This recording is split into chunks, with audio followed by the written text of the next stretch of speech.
Hey, this is David Ellison here. Frank Bello. We are from, obviously, Megadeth and Anthrax, also Altitudes and Attitude, and we want to introduce our new coffee from Ellison Coffee Company, our signature roast, Altitudes and Attitude, a fine Indonesian light espresso roast. Pick it up, ellisoncoffeeco.com. Very well said. But wait a second, we forgot something. A proud sponsor of the Metal Voice. Exactly what he said.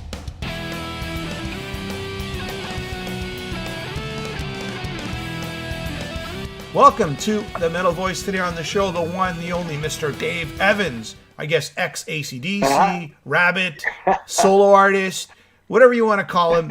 Mr. Dave Evans has been in rock and roll for a very, very long time. How you doing, man? I'm going great, Jimmy, and thanks for having me on your show. Yeah, very exciting, you know. Today, I want to set the record straight in regards to ACDC, which I'm sure you've spoken about many, many times. Talk about your upcoming tours. Upcoming tour and, you know, any music that you're planning to put out there in the near future. Is that okay? Sure. Yeah, that's fine. Yeah. Yeah. So I know you just told me beforehand, you know, there's a lot of Canadian dates coming up. I do have, I have Montreal on April 25th. I have Toronto on April 26th. I have Rio-Noranda, which is in Quebec, May the 2nd. And you're also telling me that the agent's going to be booking some more Canadian dates, and we'll see those official dates come up pretty soon. Yeah, I know I'm back in London as well. That's on as well. There's about 8 dates that have been confirmed so far. So, and there could be a couple of other ones as well. But it's looking really great. I think the last time I toured there, I think I had about 5 dates or something like that, 5 or 6 dates. But there's more dates this time around. So, really great. I'm really looking forward to it. I'll be touring with band Thunderstruck there from Canada. They're a good bunch of guys. I've worked with them before. So we're all very excited, and it's been a few years since I've been to Canada. I had a great time last time, and I really love Canada. Tell me, what is the set list going to look like? Look, the set list is going to be a mixture, really. It's going to be a mixture. I'll be doing some early ACDC songs, of course, because the fans want to hear those songs that I did with the band, plus a couple of classic Bon Scott tracks. But I'll be doing also my own material, my own badass rock, as we call it, as well. So you're gonna get the old rock from ACDC. You're gonna get the brand new rock. From my own albums, and also 1 or 2 classic rock songs as well. So it's going to be a bit of a mixture. So it's the show I do all over the world, and it's a cracker show, and it really kicks ass, as we say, and people love it. So it's going to be great. Jimmy K here, Metal Voice. Look at this. The Metal Voice shirts are now on sale. Just go to the video description to find out on how you can purchase one. Metal. So with the exception of like the first album, you know, like, or let's say they call it the first 2 albums by ACDC, what other Bon Scott songs are you doing? Well, I'm going to do the classic ones that people really love, like TNT, Highway to Hell, Let There Be Rock, the real kick songs, you know. So I'll do those for the crowd, and of course early songs that I used to do with the band, like Can I Sit Next to You Girl, Rockin' in the Parlor, Rock and Roll Singer. They're the songs that I used to do with the band originally. I put up a post, and I say, I'm going to talk to Dave Evans, or maybe I should talk to Dave Evans. And a lot of people say, here's the big myth. You know, Dave Evans, he's been on 1 song of ACDC, that's it. But, I mean, there's a lot more in the history of ACDC that you sort of were part of that people don't know. Yeah. I just want to kind of cover that. Let's debunk the myths. Well, I actually recorded quite a few songs for the first album. Before when Bon Scott joined, and he re-recorded songs that I already made popular with the band. But before I go there, tell me how you first got in contact with Malcolm and the boys back then. Yeah, I've been with a band in Sydney called Velvet Underground. The Australian Velvet Underground was a top band here in Sydney, although they hadn't recorded really. And they used to talk about the former guitarist that was with the band, Malcolm Young. So I knew of Malcolm, the younger brother of the famous George Young, you know, from the Easy Beats. Sure, yeah. And we broke up. They joined a guy called Ted Murray, who was a good friend of ours. He was had quite a lot of number one hit records. So I answered an ad in the Sydney Morning Herald for a singer, rock singer that was into like Free, which we were all into. Also the Rolling Stones, Chuck Berry, that kind of thing. And it was Malcolm was on the other end of the line, and when he found out it was me, Dave Evans, he knew about me because he kept in touch with the boys from Velvet Underground. We both knew we liked the same music. We'd been in the same band, at different times. So he said he's got two other guys he's jamming with. The famous Colin Burgess, who had been with the Masters Apprentices. He's already been a big rock star in the 60s, and a friend of his. So I went around to Newtown, inner suburb of Sydney, and met Malcolm for the first time. And although I'd heard about him, met Colin Burgess, which was amazing because I used to buy the Masters Apprentices records when I was at school. So it was really exciting to meet Colin Burgess and Larry Van Crete as well. So we jammed, all the stuff that we liked, and it sounded great. And Malcolm said he was happy. If the other boys were, they said yeah. So we formed a band. Didn't have a name. And about a week later, Malcolm asked if his younger brother Angus, who had a band called Kentucky had broken up, whether he could audition for us as well. So we said yeah, fine. Angus come along and auditioned. We just jammed the same stuff. And we all shook hands, and so the band was then 5 of us. So that's how the band got together. How old were you at the time? I think I was 21. I think Malcolm was 19 or something like that. We were all pretty young. Colin was older than us, as I say, because he'd been a big star in the 60s. I think he was about 25 or something, 24, 25. How old was Angus? He must have been like 15? No, he was 19. Oh, Angus was 19 at the time. Okay. Yeah, that's right. And Malcolm was 20. Oh, we put his age down. We put his age down to 16 because he was so little, and also because we were together about 3 months. We'd recorded our first records. We had four songs recorded already. Soul Stripper, a rock and roll singer. Can I sit next to you, girl? And Rockin' in the Parlour. And older brother George Young wanted us to look different to the other bands in Australia, because we would like jeans and t-shirt, virtually what they look like now. And he wanted us to look British. And so they said that Angus was going to wear a little boy's outfit, schoolboy outfit, and put his age down to 16 for the kids, to relate to we did a lot of school gigs at the time. And so that's how that happened. So he was 19. But Myth number one, like everybody thought, at least in the music magazines when I was young, growing up, reading about this. I still do. Yeah, debunk myth number one, which is, everybody thought he was 15, 16 years old. I mean, I thought that's how old he was. And no, the schoolboy uniform was actually made for him by his sister. So it wasn't actually a real school uniform. It was one that was made up out of velvet, And at this point, there was no name, right? There was no name called ACDC, right? No name at the time. And we got out the name because we had a gig coming up real quick. We just got informed by the manager at the time that we had a show coming up at the famous Checkers nightclub in Sydney there. And we better get a name for ourselves.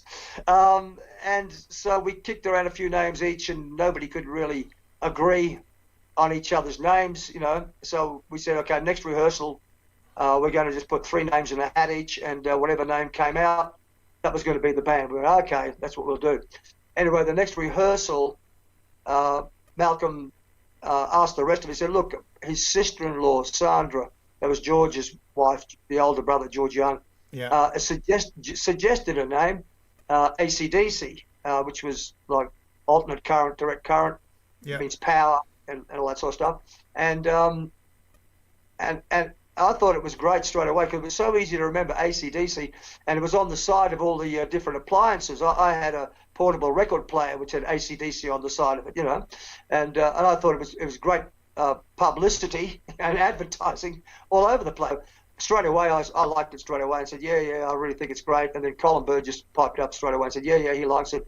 And Larry said, yeah, he likes it too. So they said, well, shall we call ourselves that? We all went, yeah, okay. So we shook hands, and we became ACDC right there and then because of that. So I'm going to stop you right there. So at the formation of a band, any band, when the name is first sort of, considered, you were there, right? You were there at the birth of the name and the birth of the band. So that's right. We were the band. That's right. it. There's no ACDC without us. You're one of the founding members, we should say. Then that's another myth, right? Like you are one of the founding members of ACDC. Yeah, for sure. Yeah. And let's talk about jamming and working on songs before going into the recording studio, because I'm assuming the song Rock and Roll Singer, Soul Stripper, Sunset Strip, which is called Show Business, right, later on, Rockin' in the Parlor, which was a B-side to Can I Sit Next to You. These songs were worked on in a jam session. How did you guys come up with these songs? And were there any other songs? Yeah, there were. There was a song called Fell in Love, which I wrote, which Bon Scott rewrote the lyrics of. I think it became Love Song for Gene or something like that. But we already made that popular with called Fell in Love. And also Sunset Strip, which I used to do with the band. I wrote it. It's a rock and roller. Bon Scott changed it to Show Business. So, but when I went in to record Can I Sit Next to You Girl and Rockin' in the Parlor, I'd never heard those songs before. I had no clue what they were about. We hadn't played them. Rock and Roll Singer was a song that Malcolm wrote, and Soul Stripper, he wrote that song too. But I hadn't heard any of those songs until we recorded them. So when I went into the studio for the very first time, they said, here's the song, Can I Sit Next to You Girl? And the other musicians hadn't heard it either. So we virtually put the song down in the studio from scratch. And they just sang the melody to me, gave me the lyrics. I just went out there and sang it for the very first time.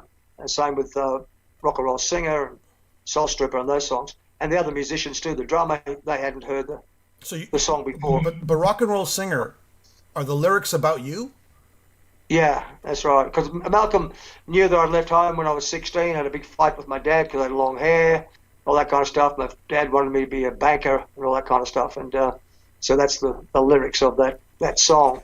And that's another myth we could debunk, because at the time when I was growing up listening to ACDC, I always thought Rock and Roll Singer was about Bon Scott. No, I was already singing that song when Bon Scott used to come and watch us, and he used to hang around with us when we were in Adelaide, and he saw me with Angus on my shoulders, all that sort of stuff. So he copied that and heard the songs, Rock and Roll Singer. We were doing them at that time, Rock and Roll Singer and Soul Stripper and Can I Sit Next to You. We were already doing those in the set when Bon used to hang around us. What songs did you have your hand in writing, or lyrics, or music, or arrangements, or melody? Were there any songs? That's a song called Fell in Love, which I wrote the lyrics and the melody to, which Bon Scott changed the lyrics and called it Love Song for Gene or something like that. And also Sunset Strip, which I only recorded, by the way, just over a year ago. I actually did a recording of Sunset Strip. But Sunset Strip was a song that I wrote the lyrics of and the melody, and Bon Scott changed that to Show Business. So there's two songs that I wrote with the band that we were doing live and we're about to record.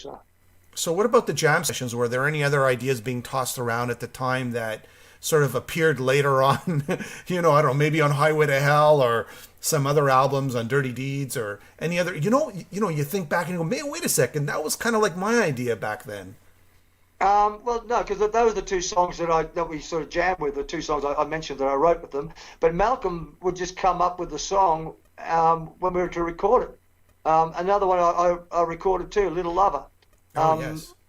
I'd never heard that song either until I got into the studio. But once we recorded them, we did them in the set before they were released. So once they were recorded, we added them to the set. So I was doing Soul Stripper and Rock and Roll Singer and Little Lover with the band before they were released, because we were doing the album at the time, and but then Bon Scott re-recorded them. So where's all these songs? Like, I mean, I haven't. Well, where are these tracks that you sang on? Who owns them? Is it ACDC, the estate that owns these? Well, it would be probably the publishing company and that kind of thing. And of course, you got to remember the record label paid for all the recordings. We didn't pay for the recording time or anything like that. So Albert's would have them. Whether they kept them or not, I don't know. But they may be somewhere in the vault somewhere. But they were popular songs. I made them popular with the band. Baby Please Don't Go was a showstopper for us at the time. That's when I got Angus on my shoulders during that song, Baby Please Don't Go. I've re-recorded that myself since, because it was one of our big songs. Even though we didn't write the song, it was the arrangement. We were already a very popular band in Australia. Can I Sit Next to You Girl was a big hit record for us in quite a number of the states. It was top 5 on the hour, every hour on the radio. It was actually named as the best Australian group record of the year for 1974. So the band was really hot. When Bon Scott joined the band, we were really hot. We were. So where was Bond all this time? Like, I mean, I've read in the past that he was like the driver of the band. Was he the driver?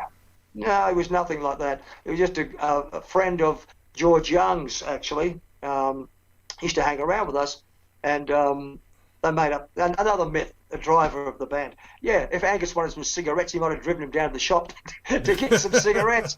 But if that's a chauffeur, then we've had many, many chauffeurs that have driven us around the place, So, no, he was never a chauffeur of the band, and he was never a drummer of the band or anything like that. So they're just myths, again. What other myths are out there that, Oh, it is another myth that Angus kicked me off the stage one night. I tell you what, if you met me and met Angus, he's half my size, So that was just a joke that Malcolm said, I think, on a TV show or a radio show one time like that, and the fans think it really happened. That's funny. All my fans just think that's hilarious. So any other myths that you're saying, man, I'm tired of hearing that, about... There must be so many more. No, just a lot of things said in jest too. Malcolm sort of said a couple of funny things in interviews, but he was only saying it in jest. But a lot of the fans, thought that he was saying it for real, stuff like that. Because some of the fans get so serious about their idols, they don't realise that it's show business. We're in show business, and so many things about Ozzy Osbourne are not true either. People believe things about Ozzy, and other artists as well. And I remember Liberace, the famous piano player and singer, years ago, when a reporter asked him if he'd heard about all the rumours about him, and he said, "Well, I should have heard them." He said, "I started most of them myself." And that it's show business, but the fans believe all. And of course, when it's written down in a book, some author who doesn't know the truth just wants to make a few dollars out of it. What about the myth that Angus Young he got his school outfit, like that famous school outfit that he has, because he was late for school one day for rehearsal? Well, he wasn't going to school. He had a job. He was working at a printing factory or something at the time, and he had a band, Kentucky. I told you, and that outfit is not a real schoolboy outfit. It was one that was made up for him by his sister. She bought some material, velvet material it was actually, and just sat there with a sewing machine and just made up a uniform for him. So it's not even a real uniform. So he wasn't late from school, right? He wasn't late. He wasn't going to school. No. It's showbiz. It's all fake, but the fans lap it up and believe it. So. What were your thoughts when you first heard Angus Young played lead guitar? He was quite good. Malcolm was the better guitarist because he was older, and Malcolm was a very, very good guitarist. And when we first played, they would both play lead. In fact, on Rockin' in the Parlour, Malcolm Young's playing the lead in that song. Yeah. So we were on tour one time, and Malcolm announced to me that he wasn't going to play lead anymore, that he wanted Angus to play lead because Angus had the schoolboy uniform thing and it was a gimmick. And I remember saying to Malcolm, I said, why? I told him myself, I said, you're a great guitar player. I really enjoy your playing. Why would you do that? He said, no. He said, I'm just going to stick on the rhythm, because he was very good on the rhythm. He was better on the rhythm than Angus was. You know what I mean? He had that brah with the Gretsch. So he said he's going to just do that. And from then on, Angus is going to do all the lead, which is what they've done ever since, which was a pity for me because I really enjoyed Malcolm's playing. So you helped build that sort of initial groundswell of a fan base, right? Yeah, of course. We were very, very popular. I was very popular too, obviously, and the whole band was fantastic. We had a few different lineup changes too. By the time I split from the band, Colin Burgess and the original bass player Larry Van Crete was only there about 3 months before they were replaced, and then we had Neil Smith and Noel Taylor on the rhythm section, and they were there for a few months, and they were gone. And we got Rob Bailey and Peter Clack to play bass and drums. And it's funny because in the film clip, Can I Sit Next to You, Girl, you'll see Rob Bailey on bass and Peter Clack on drums in the film clip, but they didn't play on the record. Yeah. Colin Burgess, the original drummer, played on the record, but by the time the record came out and we were going to do a film clip, they weren't with us anymore. So Rob Bailey and Peter Clack were lucky to be in the film clip, but they didn't play on the record. So that's that happened. I mean, you were in a band, let's say about a year, but but from historically speaking, people who've been in bands like 1 year, 2 years, 3 years, a lot of stuff happens in a year. A lot of music is recorded, right? Yeah, and that year was incredible. We went through 3 managers in that time as well. So it was an incredible time. It was jam-packed. It all happened like a whirlwind. It was incredible. Overnight, we were one of the top bands in the country. We played the Sydney Opera House, famous Sydney Opera House, all the big gigs, the Horton Pavilion, Festival Hall. We did the biggest shows. We toured with Lou Reed from America to sold-out crowds. I mean, I've still got all the press clippings here. They're all sold out. The massive concerts we did with Lou Reed. The band was red hot. When Bon Scott joined the band, we were already red hot. We already had a hit record, so Bon knew that, and he was very lucky to get the gig. Do you think now you part ways with the band? I mean, which I find like, do you regret it? Do you say like, man, I should have stuck it out, or what happened? Well, no, not really. The thing was, I had a big punch up with the manager, right? Because we believed he was ripping us off because we had no money whatsoever. We were playing the biggest shows in Australia with a hit record out, and we were sometimes doing 2, sometimes 3 shows a day, lunchtime, early and late, and we had no money whatsoever. And we were all really pissed off about that. The manager, he was doing all right. He got his hair permed. He was flying from Adelaide to Sydney and got himself new jeans and a new briefcase. He was doing fine. We were starving. We were at Whippy's hamburger bar, starving. So we all put our money together on the table and we just split it into 5, and we bought whatever we could to eat. And we were already, as I said, we're on TV and all that sort of stuff. So we were pissed off with what was happening, and we had a night off in Adelaide, and we all had a few drinks, and it was brought up with him. The manager was there, and he smart-mouthed me, and I just jumped across the room and got stuck into him, and that was pulled apart pretty quickly, so nobody really got hurt. And so I split that night from the band. I went, that's it, because I said I've got to get money, because I had a flat back in Sydney. There had to be paid the rent. I had a car I was paying off, and here I was, a rock star with no money. I was going to lose my flat, lose my car.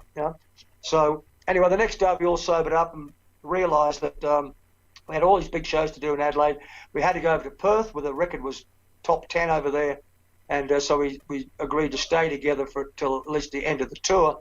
But things were not good. The manager and I were not speaking, of course, and that was when they went and had a jam with Bon Scott, because the manager obviously wanted to replace me after that anyway. So that's when they had a jam with Bon, and they decided that Bon was going to join, and we had a big meeting after the end of the tour, and that was the end of that. I was out because I said, unless I get paid something per week, I'm not doing this anymore. Are you friends with Bon? Oh, I wasn't unfriendly with him. He was a funny little guy, and nice enough fellow. There was no hassle between me and him. He was just a guy from the 60s, you know what I mean? He was a lot older than us. He was 29 at the time, which was ancient when you're 21, you know what I mean? Yeah, I hear you. Yeah, but so we were all friendly together, but he was like a 60s guy, and he was like a hippie sort of bloke, at that time. But he used to see me with Angus on my shoulders, and I was a rock star, Was he waiting in the wing? Like, do you think he was waiting, I want to join this band? Well, obviously, once he got the inkling that they were looking for a new singer, naturally he wanted to jump on board, because we were a top band. We were in the top 5 record. We were on TV and all that kind of stuff. Bon was washed up at the time. He was in a band called Fraternity. Fraternity had broken up, really. So, he was 29. That's. So he got a chance, and he did a great job too. I mean, you got to remember he's a Yeah, he's an actor because his first band was in Fraternity. No, sorry, in what was it? The Valentines. Yes. And they were a pop band. He used to wear his little page boy haircut and satin clothes, and he was a pop guy. He did that well. Then when the hippie era came in, he joined Fraternity, and then he used to wear, jeans and like overalls and wear a beard, play a flute. He did the whole hippie thing. And he did it really well. They had a hit record, I think, Fraternity. Then when he joined ACDC, we were a rock band. So that's when Bon, took the shirt off and did the rock thing. So he was an actor that could play different roles. So he was very good at as I say, this is show business, is what we're in, And so he knew what was required, and he did a really good job and wrote some great songs. Yeah.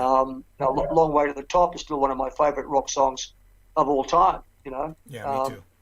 So he got the chance and he took it with both hands. But unfortunately for Bon, the rock and roll lifestyle isn't easy, and especially when you become an international star. That's what I do. I'm an international rock star, and you got to be disciplined. You got to cut out the booze and the drugs and shit like that. Otherwise, like so many other international rock stars who are dead now, Hendrix and you name them, and he became a victim of all that too. And it was so sad when he died because he was abandoned, as we all know, in a car in the middle of winter in London there, and a terrible way to go for somebody who was a rock star, When Brian Johnson, was sort of, I guess retired in a sense. I wouldn't say completely retired, but he retired from the live shows.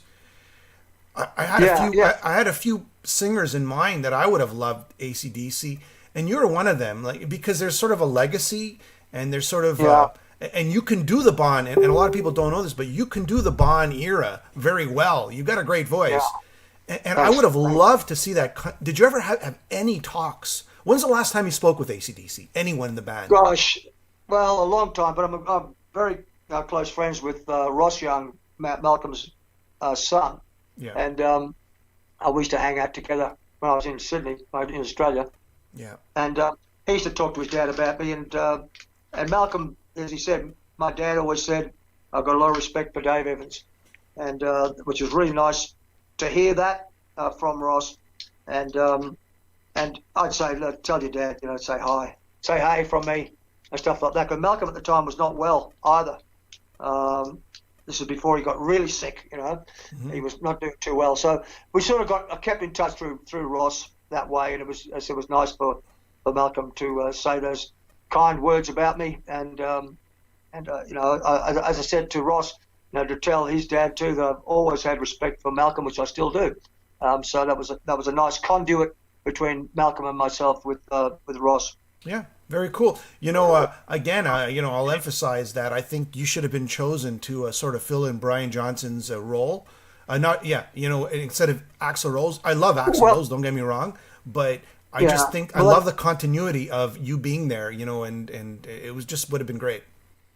I know a lot of the fans would have loved that too, but the thing is, what would have been great, if I'd got a chance to get up there with the boys again, it'd be nice to get Colin Burgess up too, the original drummer. He's still playing drums, Colin. He's still a good drummer. Or at least for a few songs, right? It doesn't mean that's what I mean. Just for a few songs, it'd be fantastic. Because Colin was there at the beginning. Without Colin, there's no AC/DC either, Yeah. You're playing these shows in Montreal. You're playing these shows in Canada. What do you want to tell the fans, to get out there? Because I've seen you, on YouTube play live. I've never seen you in concert. But, man, your voice is still rocking. You sound great. Yeah. What do you want to tell everybody in your final words or your closing remarks? Well, I just want everybody to have a great time. And this is rock, and there's not many people writing new rock anymore.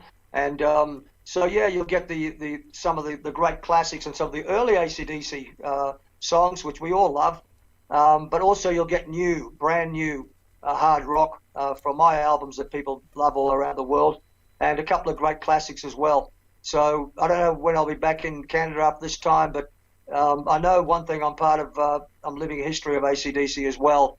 So it'd be great for the fans to come along. I'll meet them, and it's a show that I do all over the planet, and everybody has a fantastic time, and there's just smiles everywhere. So celebrating Dave Evans. Yeah. and ACDC as well. So it's just, and it's rock, man. This is rock music, real rock music, and it's not phony stuff. It's the real deal. So come along, let's be part of history. Let's rock together. You know, I love my music. I love my fans all over the world. So yeah, just what a great night. Let's rock. April 25th, Montreal. April 26th, Toronto. May 2nd, Réunion, Noranda at Evolution. Great. Thank you for being a guest on the show today, Dave. Looking forward to seeing you in person in Montreal. Maybe we'll do another video interview there. That's pretty much it. Yeah, Jimmy, that'd be great. We can do that for sure. And so nice to be on your show. And just the fans that love ACDC, that love rock in general, just come along and let's just have a great time.